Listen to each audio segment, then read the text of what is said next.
Hello, everyone. Nice to be here. I'm getting ready to travel, so I decided to pop on and do a live talking to y'all for a bit. Um, so I'll give just a few updates before I get into today's topic.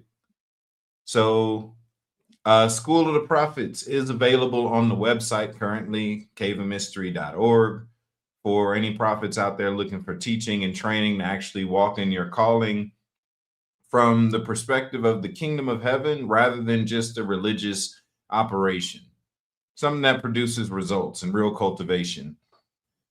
Of course, there are more classes and more courses coming out. I am busier than ever, working on tons of courses in the middle of the 13-week mentorship course right now.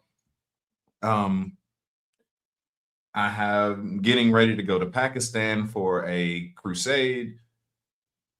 There's a lot I'm working on right now. So that's kind of where I've been. Of course, there are books available. If you haven't already, Fullness Guide to Sonship and Mysticism, you can get it on Amazon, Barnes and Noble, my website, caveofmystery.org. You can find it there. Amazing resources. Just for those of you who might be new to how my ministry works, first Saturday of every month, we do a live Q&A session on Patreon for the paid members, and we have a group discussion on our Discord server, which is just a community forum. So if you're looking for a place where you can just learn and grow and be without any obligations, our community is kind of a safe place. And keep in mind, it's a safe place for everybody. So you'll find Christians there, you'll find Muslims there, you'll find former Christians there, you'll find non-religious people there. You'll find people from just about every background in my community, different cultures, different races, ethnicities. Not to brag, but I think I have the most diverse ministry there is to have. So, yeah, if any of that fits you, you can find all the links and everything on my website, caveofmystery.org. Now, today, what I want to talk to you about is the ecclesia, or really the understanding that we have about church, what we know it to be in today's culture, what it was in the ancient world, and what it's meant to be, what it really is. So thank you. Hello to all of you who are here live. If you have any questions or comments related to what I'm talking about, I'll read through some of those as I go and definitely at the end. But ecclesia, or let's just talk about church. So typically, when I say the word church, the thing that comes in your mind is the building on the corner where Christians gather. That's the thing that comes to mind first. And you're not wrong for having that image because that's what we've seen. That's what we've seen. That has been the archetype of church that we know. It's the place where Christians gather. They'll even tell you, in doctrine, they say, forsake not the assembly of the brethren. This is the place where we assemble. And there's some truth to that. However, when you start to look at the words being used and the languages used in the actual texts, meanings start to change. Words have meanings. There are definitions here that go beyond cultural norms. So we get to the word koinonia, is what they'll actually tell you about, because the word koinonia means the people that gather or the place of gathering, which really does fit the archetype that we're used to seeing.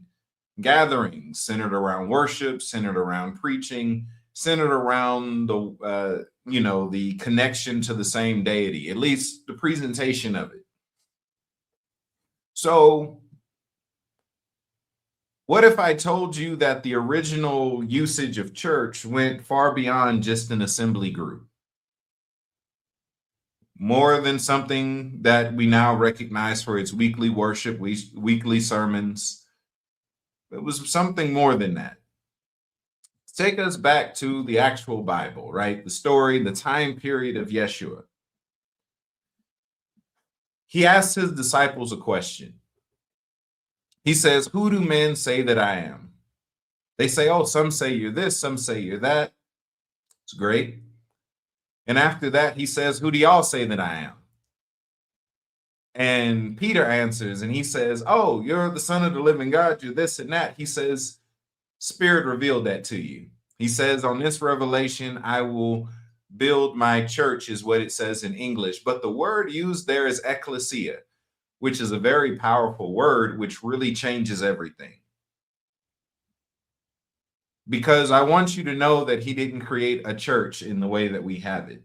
No, Yeshua's ministry wasn't about starting a 501c3. It wasn't about a weekly message that he wanted you to attend, a weekly concert followed by a sermon. That wasn't his blueprint. Not only did he himself not show that while he was actually in ministry, none of his disciples did either. None of them created anything that looks like what we have or what we're familiar with today. So the word ecclesia actually means governing body. Now, why does that matter? What does that have to do with anything? Of course, many of you have gone to churches, you've listened to sermons that mention this governing body. And it really just emphasizes, oh, we're of the kingdom of God, which means we're supposed to have a bit more authority in our regions. It still misses the point. Because when the structure is wrong, when the belief is wrong, it distorts the practice, even if you mean well. So even as I'm addressing some of these incongruencies or inaccuracies, it's not necessarily me accusing anyone of malice. Most of us just don't know. At best, I'm accusing many of you of ignorance, but ignorance isn't a bad thing on its own. It just means you don't know. I'm not calling anyone stupid. Now, ekklesia, just to stay on topic, ekklesia is a governmental term. In Hebrew, it's the word kahal, and it referred to the governmental leaders who would get together in a region and decide what was going to happen in their region. So a better understanding of the ecclesia is that it is meant to be the assembly of the ambassadors, the assembly of those who have jurisdiction in the region to decide what's going to happen in their region. It is the assembly of gods. Remember, what does the word God mean? It means ruler. It's something or someone that has responsibility over a region. Ekklesia is that. It's when the gods get together to decide the fate of the region that they're given rule and command over, which is a bit different than a worship service once a week. It gives you a lot more power than Wednesday night Bible study. It's a bit different than Usher's annual pastor's anniversary. It's a little different than that because it's dealing with a governmental system, not a religious system. It's not saying, see, when you take ecclesia and you replace it with koinonia, you just get what I grew up with. I'm from the Bible Belt. I'm from Texas, where we had a church on every corner, and usually the areas with the most churches had the worst crime rate, which meant that their assembly wasn't affecting the world around them. We can't call that what Yeshua was establishing. Now, why in the world would he be establishing an assembly of ambassadors on the earth? You remember, this is governmental. This is not religious. So Yeshua does this thing. Keep in mind, the kingdom of heaven. Kingdom is a government. What is an apostle? Come on now, y'all call me Apostle Nelson. What's an apostle? An apostle is a sent one. Sent to do what? At the very least, an apostle is sent to make the foreign territory that they're sent to like their home kingdom. Baseline. It's a governmental position. It's not a religious position. So when you hear apostle today, what you think about is someone who plants churches, someone who spends their money, they buy buildings, they set up a structure, and people have their weekly meetings there. That's not apostolic. That's modern day church. That's koinonia with a branding, but that's not what Yeshua was talking about. I'll keep this simple. If the kingdom, the government that we're operating from is heaven, the apostolic in operation is on earth as it is in heaven. It's making earth more like the heaven that we come from. Now, when an apostle was sent to a region, the apostles didn't start churches. They might have had offices, they had home bases. Now, what do you call the home base of an ambassador? You call it an embassy. Because again, we're dealing with government, not religion. So they would set up embassies. In whatever fashion they would set them up. Usually it was their house. It was their home most of the time. But the point was that they were setting up a space in which governmental decisions could be made concerning the region that they were in. So all the leaders that were sent to the region had a place to gather so that they can share what they were discerning in the region, what they were perceiving was on the way, what they recognized that was there, problems, solutions, and they would begin to legislate from their heavenly position. This is why there's this next verse that people leave out when they talk about Peter's conversation in that verse, where not only does he say, upon this rock I will establish my ecclesia, but then he says, whatever you bind on earth will be bound in heaven, whatever you loose will be loosed. This is because he's establishing an embassy. The embassy acts as an extension of the home country.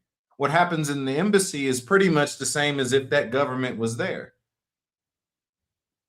This is why ambassadors exist. Ambassadors go to represent the entire country in foreign affairs.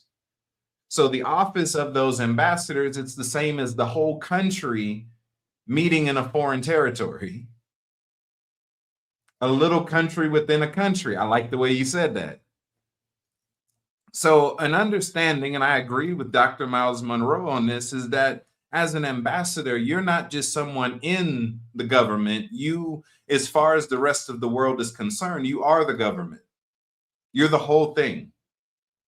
He used to ask people, would you rather be the king or be an ambassador? Would you rather be the president or be an ambassador? And most people say, oh, I want to be the king. Oh, I want to be the president. He says presidents get voted out, kings die. Ambassadors carry their rank. The government, if something happens to the king, they grieve. If something happens to an ambassador, they go to war over their ambassador, because the ambassador represents the entire country instead of just one part of how that country operates.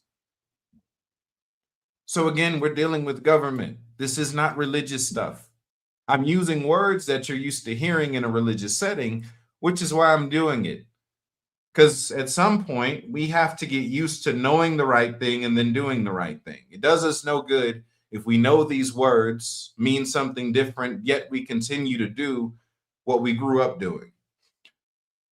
Now, let's talk a little bit about the structure. So the ecclesia, again, it's the assembly of ambassadors. It's the assembly of God's, the people who are ordained by heaven, sent from heaven to change the world on earth as it is in heaven, meeting up together to talk about how they're going to make earth more like heaven.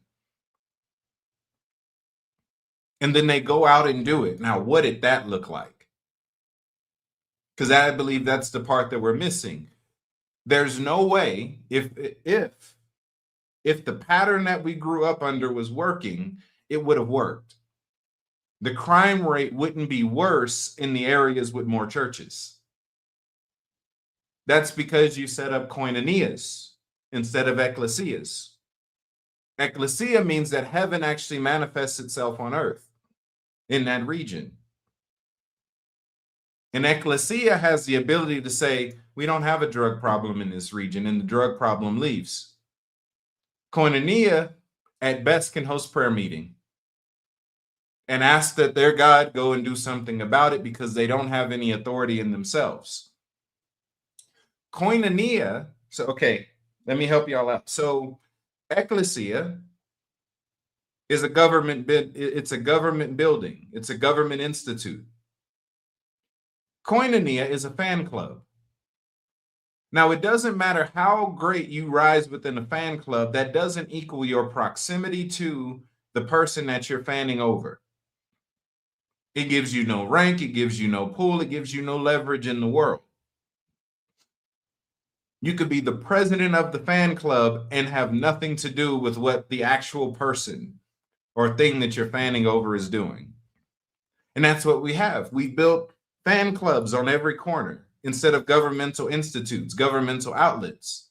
So heaven has no way to express itself. Or, as Yeshua said, foxes have their holes, birds have their nests, but I have no place to lay my head. The head is metaphorical for the government.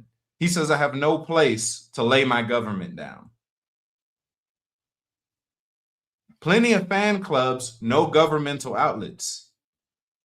So in a practical sense, what it looked like is people who are living from their heavenly identity going back into the world wherever they were already at and just bringing their kingdom identity with them.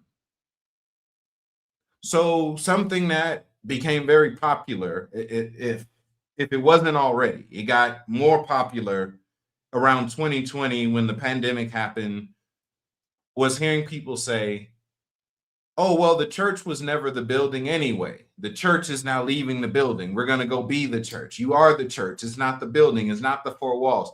That was great to say, but what I watched them do was replicate the inside the four walls stuff outside, which didn't change anything because you're bringing koinonia outside instead of ecclesia outside. You're bringing fan club outside. You're not bringing heaven with you. So what happens when you have a bunch of people who are now aware of their kingdom identity? They know where they're seated in heavenly places. They have access to the royal family.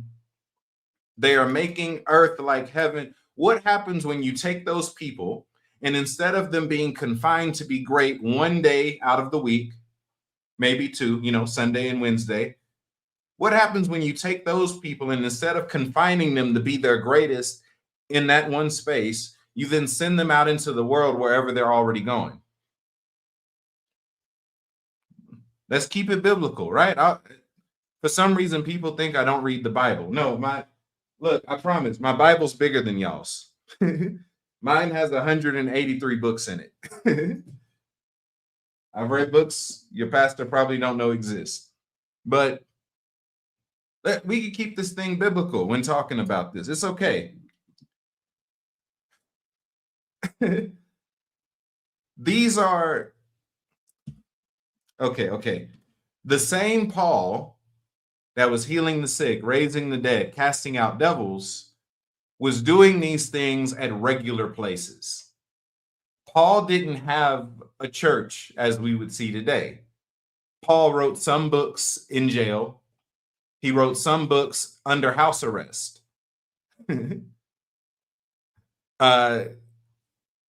Some of his texts, some of the stories, Paul mentioned that he made tents, which meant he was out at the market. He had beef with Peter over how money was supposed to be used in ministry. Paul said, no, you work and you minister. Peter said, no, they're going to take care of me. I got this. And they had issues over that. Well, Paul was outside at work. He's in the market with the rest of the people. So the same guy, he's not limiting his kingdom expression to one location. He's going out into the markets where everyone else is and bringing that same reality. So guess where he's ministering at? He heals the sick, he raises the dead, he casts out demons, he makes tents, he sells them, he does his exchange. That's not at a separate place. For some reason, we think that we need a separate place to be heavenly, to be divine, to actually demonstrate the kingdom. You don't necessarily need to set up shop. Not us as a collective, no. You just got to be comfortable bringing that heavenly person that you tap into in your prayer sessions. We're spiritual in private. We leave and no one knows we're spiritual anymore. So you take that person, this holy person, this person who's drunk in the spirit, covered with the love of God, covered in the fire of God, and you send that person back to work. You send that person back to school. You send that person out, and wherever it is you are already going to go, just bring heaven with you. And now we have what the ecclesia really looks like. Now, the reason why you will not hear this at a regular church is because most of them prioritize you being controlled more than they actually value you being in heavenly order. Which is why they'll say things like right now it's pretty popular to speak against meeting in your homes. They say, oh, that's just fellowship. Mind you, that's actually the way that worked in the Bible. They met in each other's home. They went house to house, fellowshipping. They had a network of sons moving around the region that lasted 24/7. It wasn't restricted to a few hours at a specific location. It was wherever they were, which is why they could say things like, wherever two or more are gathered, there I am in the midst of you, because they're gathering all the time. They're validating all the meetings. Whenever two of y'all are in the same place, heaven is present. Which even that is a governmental reality, not a religious reality. Because, the term King of Kings, another word to say that is emperor. That's the way an empire operates, is that within an empire, there are multiple kingdoms. Well, an emperor doesn't step foot outside of their own territory. They only visit territories that their own. So they only visit conquered territories. At best, they'll visit an embassy. So guess what? If we're all outside and we're mixing and mingling, everywhere where we are together becomes an embassy. It becomes a space for heaven to invade the earth. It becomes a point of contact. Two people, which is why we actually see him send people out 2 by 2 by 2 by 2, because it just takes two people to be together, and you have these walking embassies going into regions, changing the region.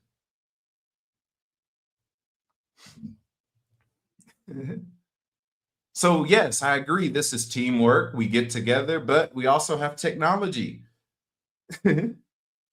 So fellowshipping alone, there a lot of the things that they're afraid of you missing out on, you can have through the internet.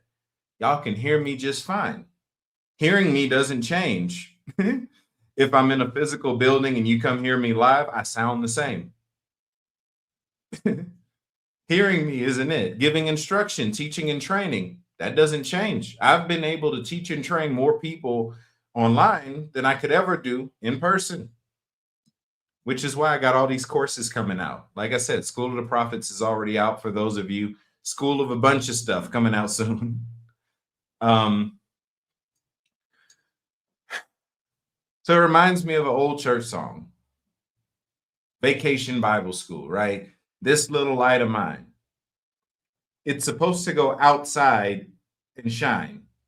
The worst thing we do is be our greatest in private. The greatness that you encounter in private is the greatness that the world is waiting to experience. So just to talk about this collectively, right? If we all start moving out, bringing heaven with us wherever we go, and I'm not telling you to be churchy either. People will be churchy everywhere and still leave heaven at home.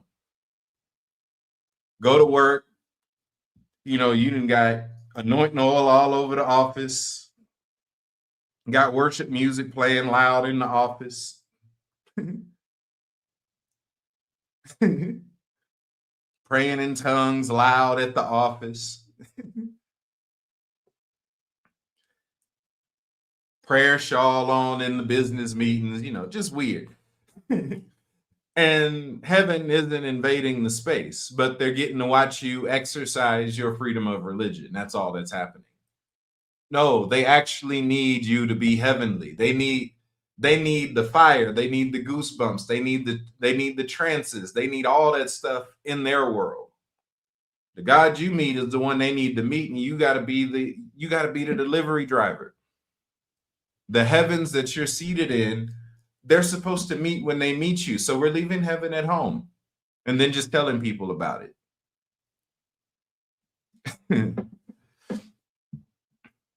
Changes how we do a lot because the motive is different. I'm not inviting you to a fan club. This is governmental. At a fan club, I get extra points for how many people I bring. In a government, it doesn't matter how many people I bring. It's about if we're doing the work we're supposed to be doing. Do you know how to do the job? Are you doing your job? Because it's governmental. This isn't religious.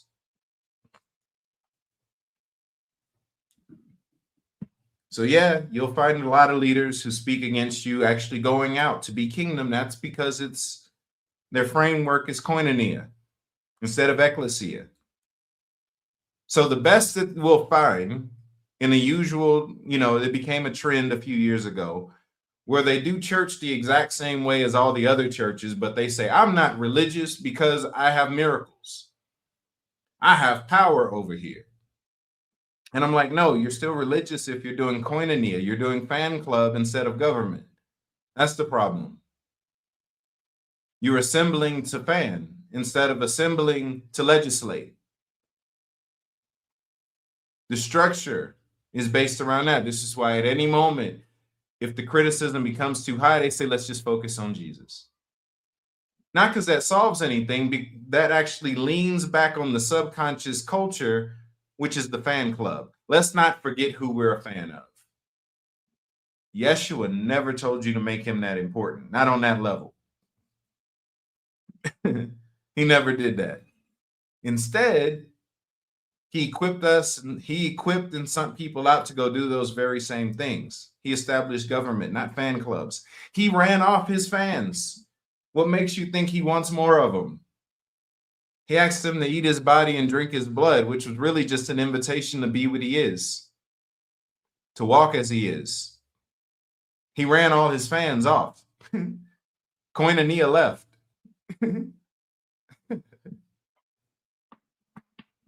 So understanding this, if you're actually going to have real church, it has to be governmental. It can't be just an assembly to worship. We're missing the point because imagine this instead. We take the same Bible Belt. Every church you're used to passing up, imagine if instead it was an embassy. A space where heaven was actually invading the earth, where when those people met, things actually changed in the region, not because they were praying hard, not because they had revival this week, but because they were actively feeding heaven, actively funneling heaven into their space. We'd watch crime rates go down. We'd watch sicknesses go down.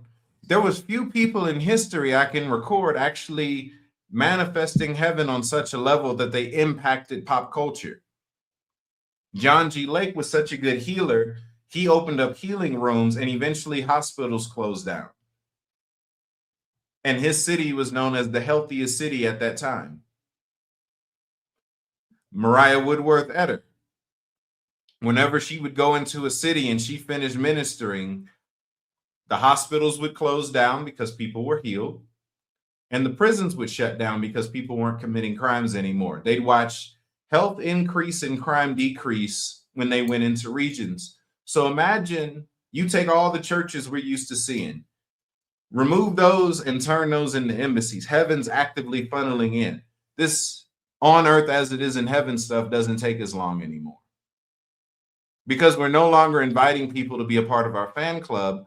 We're introducing them to their heavenly identity and showing them and showing them their role within this governmental structure. Koinonia goes to whoever the leader is and whoever the most talented people are, whoever's donating the most money. Ekklesia operates by divine instruction. It's calling based. Regular church structure prioritizes a few people. Maybe just one person. Maybe it's just the pastor. The rest of you hear from them. Hopefully what they have to say that week has something to do with what you're going through and can actually help elevate you. Hopefully. If not, you out of luck. because the system doesn't prioritize the masses. It doesn't actually equip. It's not designed to. Ekklesia, on the other hand, because this is governmental, I cannot have any part of this system not be equipped and not be ready to do their job. The more you do your job, the better I do mine. So let's call it selfish. I do my job better when you're doing yours. We thrive together. This is still teamwork. I have a job, you have a job, you have a job, you have a job. We're all in our positions. We're all functioning the way we're supposed to be. We watch all of this change overnight. So to a certain degree, I'm issuing out a call. Hopefully this resonates. Hopefully I've pulled on you enough. The Spirit is working on you that I get you to transition from Coinoia into Ekklesia. Because the first thing I want you to know is that Yeshua is not shining on you because you've committed yourself to serving at a church. He does not care about that stuff at all. Heaven does not care. Your pastor cares. Your leader cares. But heaven, they don't care about that because it's not their structure. They didn't design that. Yes, you might have heard about God in that structure, but they didn't design that structure. You found out about God at a fan club instead of at a governmental facility. Which is why you have membership at a church. You don't have membership at a government. You have a seat.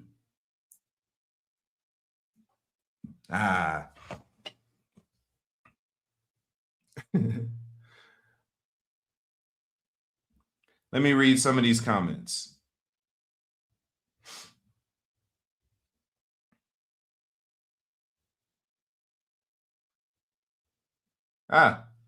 Welcome to my South Africans. Let's see. Do I have hard copies for all my books? I have hard copies for most of my books and ebooks. All ebooks can be found on my website, but the rest are on Amazon or also on Seller for my Africans. Are you still with the church? So I left Coinoia for Ekklesia. Once I found out that I was with good intentions not helping, I moved into a system that actually helps. I meant well and wasn't doing well. I was doing all the right things on paper, but earth wasn't changing. So the kingdom is my only affiliation. Let's see, how did the Pakistan gathering come about? I've been praying for Pakistan and India for a few years. And eventually I got a connection.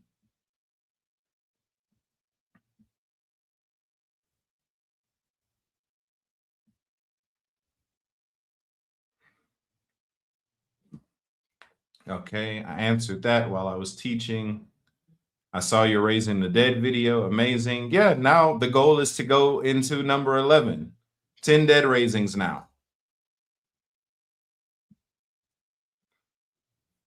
Let's see. Then you have people saying women aren't supposed to teach and or teach men. Ooh, that's a good one. Yeah, so am I allowed to talk about double-mindedness for a moment? Of course I am. In one breath, Christians will tell you that there is no Jew nor Gentile, nor male nor female in Christ. They'll tell you that. And then when addressing the gifts of Christ, which we call the fivefold, apostle, prophet, teacher, so on and so forth, they say that only men can do those. But those are gifts of the same Christ that there is no male or female in, no Jew nor Gentile in. It's double-mindedness. Not to mention this, if I talk to you as a scholar, I want you to know that Paul never wrote either of those letters to Timothy. Both of those are pseudepigraphal works that were written long after Paul had passed away. Paul might not even have been bones anymore when that was written. And they wrote it in his name. So Paul never wrote it. He never saw those letters. He never wrote such a thing to Timothy, and that's dominantly where some of those doctrines come from. On a scholarship level, Paul never saw those letters. So no, in heaven, they don't make a distinction as far as function for male or female. Those are cultural things that bled into our spirituality because they bled into our religion, but the government doesn't work that way.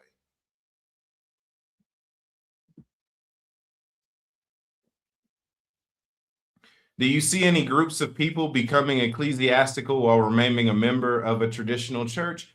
Absolutely not. They fight each other.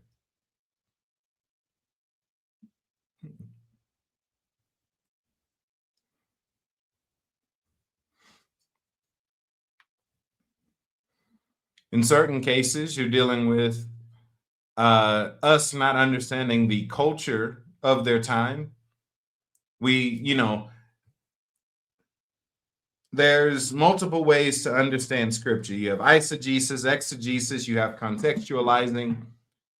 What we're used to hearing mostly is eisegesis, which is just isolating verses and scriptures and then building philosophies off of that alone. When you look at things in context, it forces you to look at the culture, look at the language, the behaviors, the people, who were they talking to, what were they addressing? All of that goes into factors. So even when, let's say I didn't say what I said about Paul in his letters, even within those norms, understanding those cultures, there's the famous verse of women be silent. That has nothing to do with women being able to teach. That story alone was Paul referencing the fact that, well, in that culture, when they did have assemblies together, when they were gathering in mass, men would sit on one side, women would sit on the other. And he ran into a particular group of noisy women who were shouting questions across the room at their husbands. So he said, ask your husband when you get home, because they were disturbing his meeting. The same Paul and Apollos that we see work with other women and learn from other women weren't saying that women can't teach.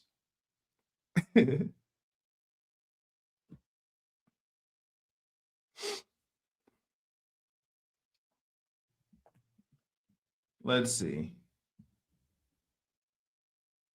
Can you explain the Kenyan Kikuyu creation story? Oh, I don't know it that well. I haven't been Kenyan for that long. I do know that Ngai is Yeshua, or Enki, as the Sumerians say it. The Kenyan, let's just say the ancient Kenyan, the tribal folklore comes from a few ancient places. It's a mix of Sumerian, Hindu, specifically the Nathis, the Goranathis, and the Egyptians or the Kemites. They're a blended fusion of those and a few more like cultural things. But dominantly, that's where they come from, especially the Maasai. But all of that's the royal family, just different cultures describing the same individuals.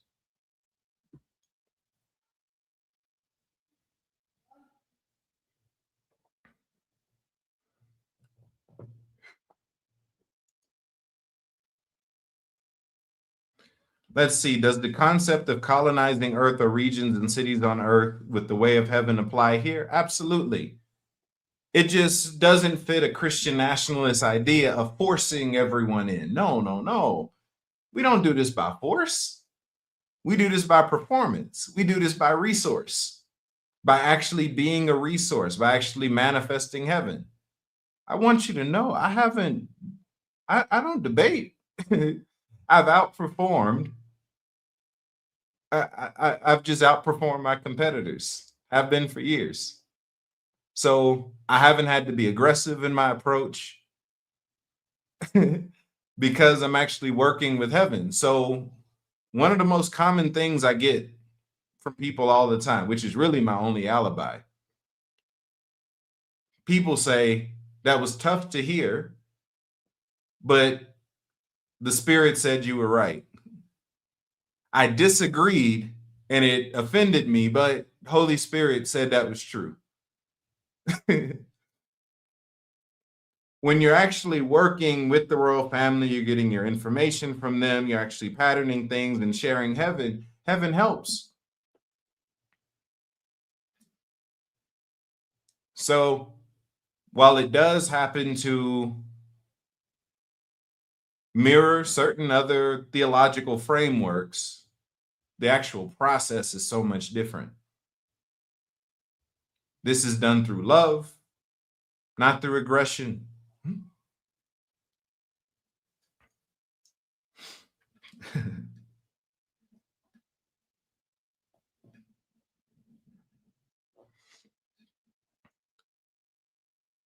All right, y'all. So I'm going to wrap up.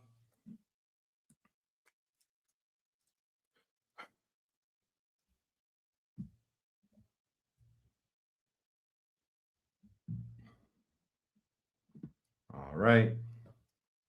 So just again, in case any of you came later, yes, I have books.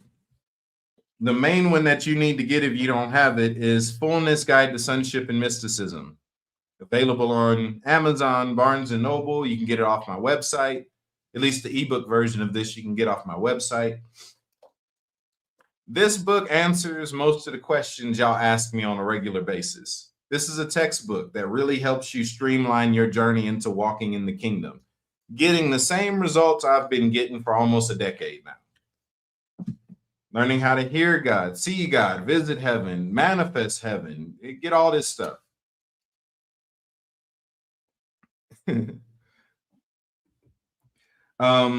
Like I said earlier, School of the Prophets is available on my website. There's a bunch of other classes I have coming up. I'll read some of them for you.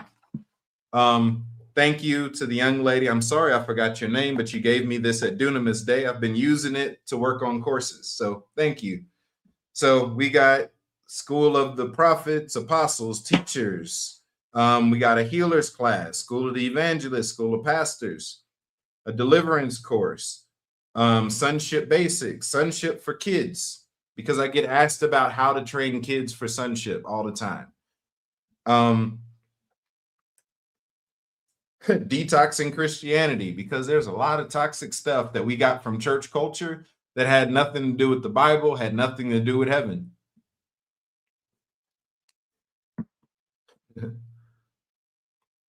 Christhood, altars, imperial wealth, sonship basics. A lot of this is coming up soon.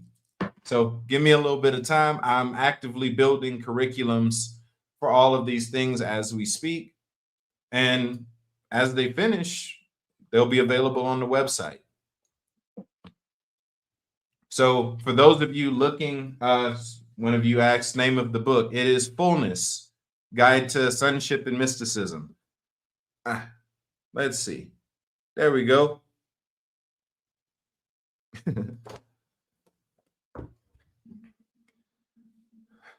So, of course, you can find everything related to me on my website. That is caveofmystery.org. There you can find my teachings, trainings, all my social media links and everything else.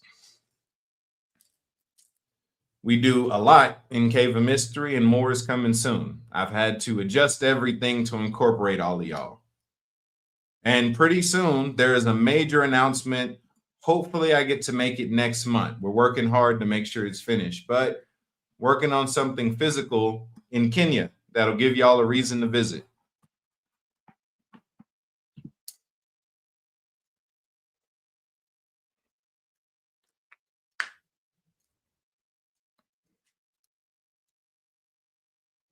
Someone said it doesn't seem to be listed on the UK for Amazon.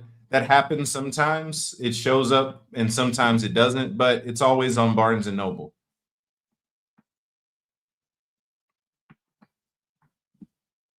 All right, y'all. So I bless you with confidence and clarity to be able to hear and see and recognize the plans that heaven has for you. And again, the courage and the strength to actually walk in it once you know it. May you have a special grace to stand boldly in the truths as you know them and continue to pursue truth above all else. May light, and truth be your culture and your experience. May you experience more of God. May you learn more about yourself and your connection to God. May the ecclesia actually stand on earth and earth be like heaven. Ashe. Y'all be blessed. Until next time, y'all have a nice day. See y'all next time. Later.